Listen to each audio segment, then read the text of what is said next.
Hello and welcome to your weekly tarot forecast for the week of June 2nd through the 8th. Before we get to this week's card, I want to celebrate the fact that this is the 1-year anniversary of the weekly tarot forecast this week. So thank you so much to all of you who have followed along, whether you've been around from the beginning or just recently subscribed. I really appreciate all of the support, the likes, the shares, and especially the comments, because whenever I'm trying to get motivated to film this video on my day off, it really helps to know that it's making a difference in your week. So feel free to continue the conversation wherever it is that you want to talk, over on social media, at Michelle Shea on Instagram. You can follow me on Facebook, / Michelle Shea Walker Yoga, or leave comments below on YouTube. But thank you so much for your support, and in honor of this being the 53rd video of this tarot forecast, I am now offering something new on my website to help keep these videos in circulation. Because the thing about the weekly tarot forecast is, even though there is a date that expires on the title, the advice that's within is still evergreen. It's relevant whenever it is that you stumble across it. And one of my favorite ways to do my own sort of fortunes or get valuable information is to just let the universe decide and find a random video that speaks to me and trust that whatever I click on is what I'm supposed to hear. So in that spirit, if you head over to michellesheawalker.com / instant tarot, you can find a button that you can click on, and it will take you to a website that generates a random video from this weekly tarot forecast playlist. Forget the fact that the date is not relevant. Trust that when you click that button, whatever video pops up contains advice that you need to hear regarding your current situation. If you would like a more personal reading, I always offer those via email on my website. And speaking of my website, I'm also offering a sale on my 2017 tarot scopes. There was a card for every single month and a card for the theme of your year. So now that we're almost halfway through 2017, they are half off. So go pick yours up for only $11 at michellesheawalker.com. And now, your weekly tarot forecast.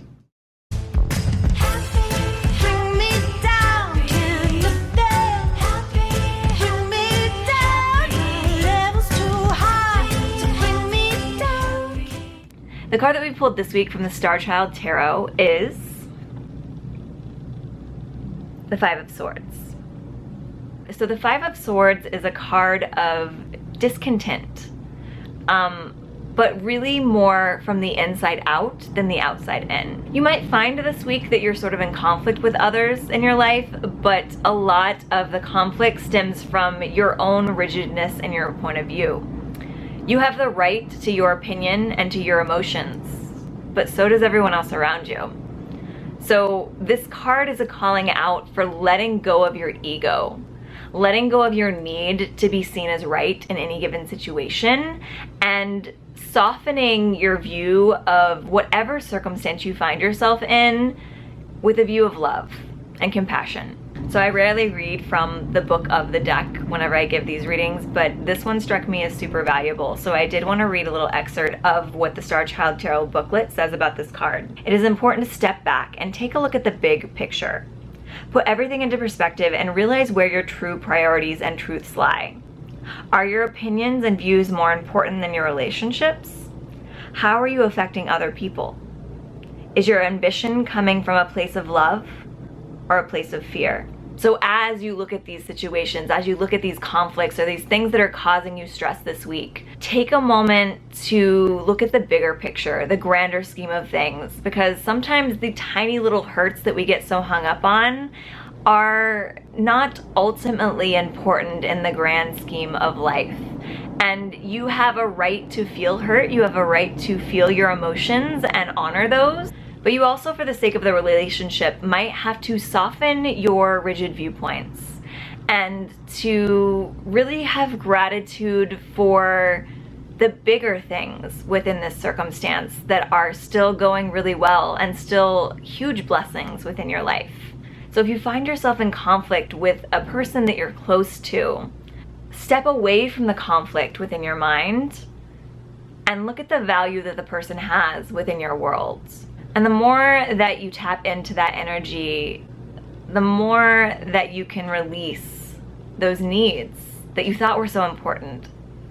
So as long as no one's being physically harmed within these circumstances, it's a week to kind of soften your perspective on who's right and who's wrong.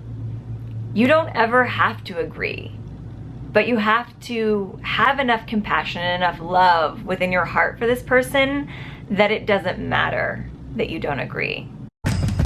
Clap along, clap, clap along, clap along. Hey, yeah, you. Did you like the video? Subscribe.